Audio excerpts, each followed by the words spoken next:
Welcome back to BCN news. TIDCO ఇళ్ల అంశంపై కూటమి ప్రభుత్వ తీరును మాజీ మంత్రి మేరుగు నాగార్జున తప్పుపట్టారు. గతంలో జగన్మోహన్ రెడ్డి హయాంలో పేదలకు నిర్మించి అందించిన ఇళ్లకు కేవలం రంగులు వేసి వాటిని తమ ఘనతగా ప్రచారం చేసుకోవడం సిగ్గుచేటని మండిపడ్డారు. టిడ్కో ఇళ్లపై కూడా కూటమి ప్రభుత్వం క్రెడిట్ చోరీకి పాల్పడుతుందని ధ్వజమెత్తారు. ప్రజలను తప్పుదోవ పట్టించే ప్రయత్నాలు మానుకోవాలని, వాస్తవాలను గుర్తించాలని ఆయన కూటమి ప్రభుత్వాన్ని హెచ్చరించారు. పబ్బం గడుపుకునే విధంగా పరిపాలన చేస్తా ఉన్నారని చెప్పడానికి అనేక ఉదాహరణలు.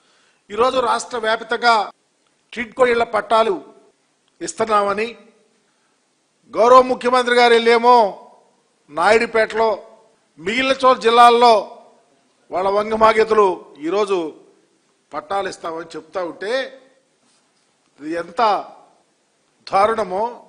అయ్యా, మాకు పట్టాలు ఆల్రెడీ జగన్మోహన్ రెడ్డి గారు ఇచ్చారు. జగన్మోహన్ రెడ్డి గారి వల్ల మేమంతా లబ్ధిదారులము, మీరు మసిపూసి మారేడుగా చెయ్యొద్దు అని చెప్పి జిల్లాలలో ప్రజలు వాళ్ళ గొంతుకలు వినిపిస్తా ఉంటే మీరు ప్రజాస్వామ్యంలో న్యాయబద్ధంగా పరిపాలన చేస్తా ఉన్నారా, లేకపోతే కిట్ప్రోకోకు బ్రాండ్ అంబాసిడర్ చంద్రబాబు నాయుడు గారి లాగా పరిపాలన చేస్తారా ఉన్నారా చెప్పాలని చెప్పేసి మీరు 21 నెలలు ఈ రాష్ట్రంలో అధికారంలోకి వచ్చిన తర్వాత 5,50,314 ఇళ్లు నిర్మించామని, 2,50,893 ఇళ్లు పేద కుటుంబాలందరినీ ఒకేసారి గృహప్రవేశం చేయిస్తామని చెప్తా ఉన్నారు. నేను అడుగుతా ఉన్నా, 2014-19 మధ్య కానీ 2024 నుంచి ఈ రోజు వరకు కానీ ఏనాడు నిరుపేద కుటుంబానికి మీరు ఒక్క ఇల్లు కట్టించి ఇచ్చిన దాఖలాలు ఉన్నాయా అని అడుగుతా ఉన్నాం. అదే నిదర్శనం.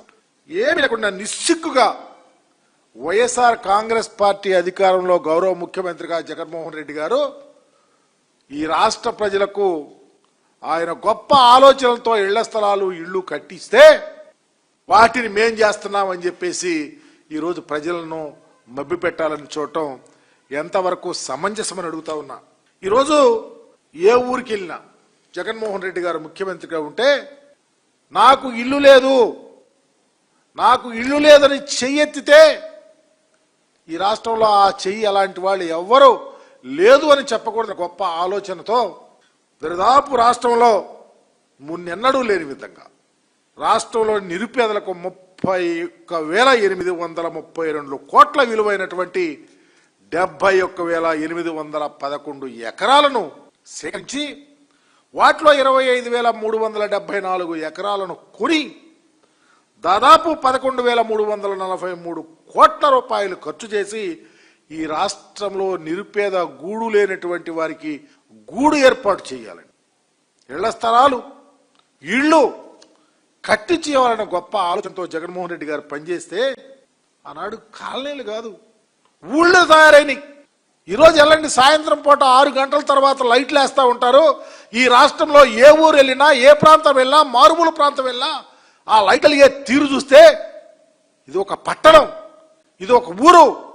మ్యాగ్నానిటీ ఉన్నటువంటి హృదయం ఉన్నటువంటి రాజకీయ నాయకుడు, కుమారుడైనటువంటి జగన్మోహన్ రెడ్డి గారు రాష్ట్ర ముఖ్యమంత్రిగా ఉండి ఈ పేదలకు గూడు ఏర్పాటు చేసిన తీరు చూస్తే రాజ్యాంగ వ్యవస్థ ఇంత గొప్పగా విరాజిల్లిందా జగన్మోహన్ రెడ్డి గారి టైంలోనే అంటూ ఉంటారు.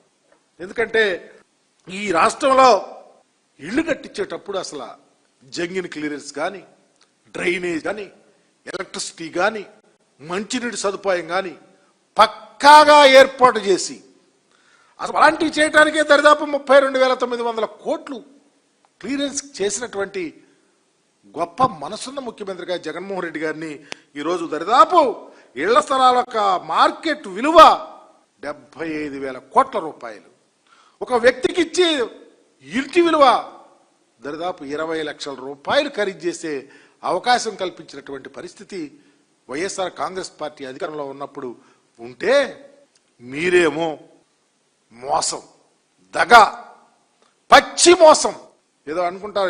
ఎవరికో పుట్టినట్టు బిడ్డను మా బిడ్డ అని చెప్పే విధంగా ప్రభుత్వం పశ్చిమ గోదావరి జిల్లా నరసాపురం మండలం సీతారామపురం సౌత్ గ్రామంలో అర్ధరాత్రి వైఎస్సార్ విగ్రహాన్ని గుర్తు తెలియని వ్యక్తులు ధ్వంసం చేశారు. విగ్రహం చేయి విరగ్గొట్టి ఫ్లెక్సీలను చింపివేయడంతో గ్రామంలో ఉధృత పరిస్థితి ఏర్పడింది. ఉదయం వైసీపీ శ్రేణులు పెద్ద ఎత్తున నిరసన చేపట్టారు. నిందితులను వెంటనే అరెస్ట్ చేయాలని డిమాండ్ చేస్తున్నారు. సీతారామపురం అనే గ్రామంలో ప్రస్తుతం గ్రామంలో దివంగత నేత రాజశేఖర రెడ్డి గారి విగ్రహాన్ని దగ్గర 2011 సంవత్సరంలో మేము ఇక్కడ స్థాపించడం జరిగింది. కానీ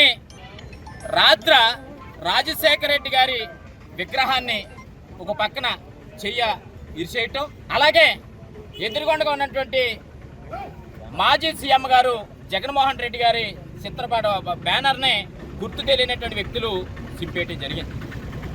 దీనికి ఉదాహరణ మనకు కనిపిస్తా ఉంది సమాజంలో. కూటమి ప్రభుత్వం అధికారంలోకి వచ్చిన తర్వాత రాజశేఖర రెడ్డి గారి విగ్రహాలు చూసినా లేదు జగన్మోహన్ రెడ్డి గారు బ్యానర్ చూసినా తట్టుకోలేనటువంటి పరిస్థితి. ఎందుకంటే రాజశేఖర రెడ్డి గారు ప్రజల మనసులో ప్రజల గుండెలో ఉన్నటువంటి వ్యక్తి. ఆయన ప్రజలందరూ కూడా ఒక ముఖ్యమంత్రిగా చూడరు, ఆయన ఒక దేవుడిగా కొలుస్తారు. ఆంధ్రప్రదేశ్ ప్రజలు రాజశేఖర రెడ్డి గారి యొక్క అభిమానులుగా, రాజశేఖర రెడ్డి గారి కులాలకి మతాలకి పార్టీలకి అతీతంగా అన్ని సామాజిక వర్గాల వారు, అన్ని పార్టీలో ఉన్నటువంటి వ్యక్తులు కూడా రాజశేఖర రెడ్డి గారిని ఒక దేవుడిగా కొలిసే పరిస్థితి. అలాంటి వ్యక్తిని కొంతమంది దుర్మార్గమైనటువంటి వ్యక్తులు విగ్రహాన్ని చేయిని ఎరగొట్టేసే పరిస్థితి ఇలా కనిపిస్తూ ఉందంటే సమాజంలో ఎక్కడున్నాం అనే విషయాన్ని ఇలా ప్రతి ఒక్కరు కూడా గమనించాలి. ఇలా జగన్మోహన్ రెడ్డి గారి చిత్రపటాన్ని కానీ బ్యానర్ని కానీ చింపే దమ్ము ధైర్యం ఉందంటే ఇది ఇంతకంటే బాధాకరమా? పశ్చిమ గోదావరి జిల్లా భీమవరంలోని కేంద్ర మంత్రి భూపతిరాజు శ్రీనివాస్ వర్మ క్యాంపు కార్యాలయాన్ని జిల్లా ఇన్ఛార్జ్ మంత్రి గొట్టిపాటి రవికుమార్ సందర్శించారు. శ్రీనివాస్ వర్మ ఆహ్వానం మేరకు తొలిసారిగా కేంద్ర మంత్రి కార్యాలయానికి విచ్చేసిన గొట్టిపాటి రవికుమార్ కి ఆయన ఘన స్వాగతం పలికారు. ఈ సందర్భంగా జిల్లాలో ప్రస్తుతం జరుగుతున్న వివిధ అభివృద్ది పనులపై ఇరువురు నేతలు చర్చించారు. ఈ కార్యక్రమంలో రాజ్యసభ సభ్యులు Paka Satyanarayana, PAC chairman Bhimavaram MLA Pulaparthi Ramanjaneyulu, Achanta MLA Pithani Satyanarayana, Tadepalligudem MLA Bolisetti Srinivas, APIIC chairman Mantena Ramaraju తదితరులు క్యాంపు కార్యాలయానికి విచ్చేసి చర్చల్లో భాగస్వాములయ్యారు. వంట గ్యాస్ కొరత లేకుండా సరఫరా చేయాలని, చిరు వ్యాపారులను ఆదుకోవాలని, కేజీ బేసిన్ గ్యాస్ ఉత్పత్తిలో సగం మన రాష్ట్ర అవసరాలకు కేటాయించాలని డిమాండ్ చేస్తూ సిపిఎం కాకినాడ జిల్లా కమిటీ ఆధ్వర్యంలో కాకినాడ జిల్లా కలెక్టర్ కార్యాలయం వద్ద ధర్నా నిర్వహించారు. ఈ సందర్భంగా సిపిఎం జిల్లా కార్యదర్శి కరణం ప్రసాదరావు మాట్లాడుతూ కృష్ణా గోదావరి బేసిన్ D6 బ్లాక్లో పుష్కలంగా ఆయిల్ గ్యాస్ నిక్షేపాలు తవ్వుతున్నారని, గుజరాత్ మహారాష్ట్రాలకు తరలిస్తున్నారని తెలియజేశారు. ఆ ఉత్పత్తిలో సగం మన రాష్ట్ర అవసరాలకు కేటాయించే విధంగా రాష్ట్ర ప్రభుత్వం కేంద్ర ప్రభుత్వంపై ఒత్తిడి చేయాలని డిమాండ్ చేశారు.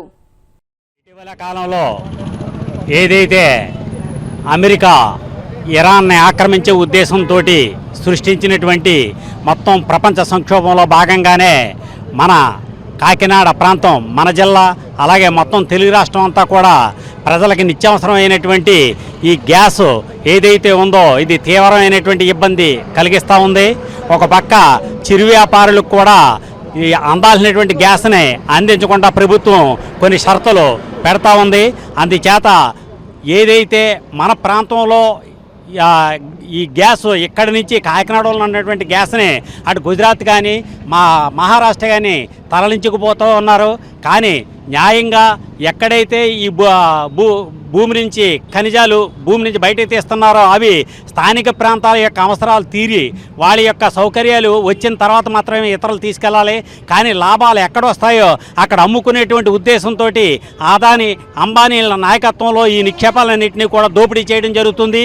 మన ప్రాంతంలో కాకినాడ ప్రాంతంలో అవసరాలు తీర్చడానికి దీన్ని ఇక్కడ ప్రజలకి ఖర్చు పెట్టకుండా మరో పక్క ఎన్నికలకు ముందు మాత్రం ప్రతి రాజకీయ పార్టీ కూడా కాకినాడలో ఉన్నటువంటి గాడిమొగలో ఉన్నటువంటి గ్యాస్ని కానీ ఉత్పత్తి చేసి ఇక్కడ ప్రజలు కానీ పంచితే బండ 100 రూపాయలకి, ప్రతి గ్యాస్ బండ 100 రూపాయలకి వస్తుంది. ఆ రకంగా ప్రజలందరికీ సౌకర్యంగా ఉంటుందని చెప్పేసి ఎన్నికలకు ముందు వాగ్దానాలు అయితే చేస్తూ ఉన్నారు. కానీ ఇలాంటి అత్యవసర పరిస్థితుల్లో సాధారణంగా ఉన్నటువంటి గ్యాస్ కూడా అందుబాటులో లేనటువంటి పరిస్థితుల్లో కూడా ఇక్కడ నుంచి గ్యాస్ని తరలించుకుపోతూ ఉన్నారు కేవలం కార్పొరేట్ సంస్థల యొక్క లాభాల కొరకు. మరో పక్క మోడీ ఏదైతే మన భారత ప్రధాని గారు ఉన్నారో మొత్తం భారత ప్రజల యొక్క సౌకర్యం కాకుండా ఈ దేశంలో ఉన్నటువంటి కొత్త పెట్టుబడిదారులకి కార్పొరేట్ సంస్థలకి సేవలు చేసి ఊడిగలు చేసే ఉద్దేశంతో ఇక్కడ ఉండే గ్యాస్ పోతూ ఉంటే చూస్తూ ఉన్నాడు. అంతర్జాతీయంగా ఉన్న యుద్ధ వాతావరణం వల్ల భారతదేశానికి వచ్చే 2 ఆయిల్, పెట్రోలు, గ్యాస్ ఆగిపోయినాయి. మా పార్టీ డిమాండ్ ఏంటంటే అంతర్రాష్ట్రంలో కేజీ బేసిన్లో పెద్ద ఎత్తున ఆయిల్, గ్యాస్ 2 ఉత్పత్తి అవుతున్నాయి. భారతదేశంలో Bombay basin, KG basin, Gujarat basin ఇవన్నీ కూడా ఏంటంటే ఆయిల్, గ్యాస్ ఉత్పత్తి అవుతాయి. వాటిలో పెద్ద బేసిను కేజీ బేసిన్ అంటే కృష్ణా గోదావరి బేసిన్. ఈ కృష్ణా గోదావరి బేసిన్లో తూర్పుగోదావరి జిల్లాలో 6 పాయింట్లు తవ్వుతున్నారు. రాజోలు, ముమ్మడివరం, మండపేట, రవ్వ, ఎస్యానము, వాటితోడు కొత్తగా వచ్చింది అంటే గాడిమొగ. ఈ గాడిమొగ ధర ఒకటి జిఎస్పిసి వాళ్ళు పెట్రోల్ తవ్వుతున్నారు, రెండవది రిలయన్స్ వీళ్ళు గ్యాస్ తవ్వుతున్నారు. ఈ రెండింటి నుంచి భారీ ఎత్తున ఉత్పత్తి అవుతుంది. ఇదంతా కూడా పైపుల ద్వారా గుజరాత్ వెళ్ళిపోతున్నది. అందుకని మన డిమాండ్ ఏంటంటే ఈ రాష్ట్రంలో ఉత్పత్తి అవుతున్నట్టు ప్రత్యేకించి కృష్ణా గోదావరి బేసిన్లో ఉత్పత్తి అవుతున్నటువంటి గ్యాస్ని, పెట్రోలియం ప్రోడక్ట్స్ని ఈ రాష్ట్ర అవసరాలకి వినియోగించాలి. ఈ జిల్లాలో గాడిమొగలో తిరుమల శ్రీ వెంకటేశ్వర స్వామి వారిని పలువురు ప్రముఖులు దర్శించుకున్నారు. వీఐపీ విరామ సమయంలో జమ్మూ కాశ్మీర్ ఎలక్షన్ కమిషనర్ సంజీవ్ వేరం, తమిళనాడు మాజీ సీఎం పన్నీరు సెల్వం వేర్వేరుగా స్వామివారి సేవలో పాల్గొని మొక్కులు చెల్లించుకున్నారు. దర్శనానంతరం వీరికి రంగనాయకుల మండపంలో వేద పండితులు వేద ఆశీర్వచనం అందించగా ఆలయ అధికారులు స్వామివారి తీర్థ ప్రసాదాలు అందజేసి పట్టు వస్త్రంతో సత్కరించారు. వార్తలు ముగించే ముందు ముఖ్యాంశాలు మరొకసారి. P4 కార్యక్రమంపై ప్రజల్లో మరింత అవగాహన పెంచాలి. జిల్లా అధికారులను ఆదేశించిన కేంద్ర రాష్ట్ర మంత్రులు భూపతిరాజు శ్రీనివాస్ వర్మ, గొట్టిపాటి రవికుమార్.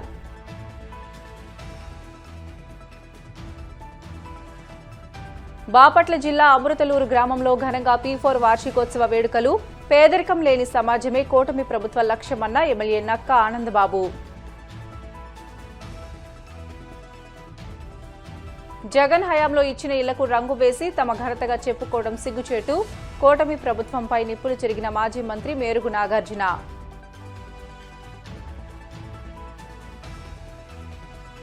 తిరుమల శ్రీవారిని దర్శించుకున్న పలువురు ప్రముఖులు, ఆలయ మర్యాదలతో స్వాగతం పలికిన అధికారులు. ఇవి ఇప్పటివరకున్న బులెటిన్లోని అప్డేట్స్. మరిన్ని వార్తల కోసం BCN digital YouTube channel, Facebook పేజీని ఫాలో అవ్వండి. అప్డేట్ వార్తల కోసం ప్లీజ్ డూ సబ్స్క్రైబ్.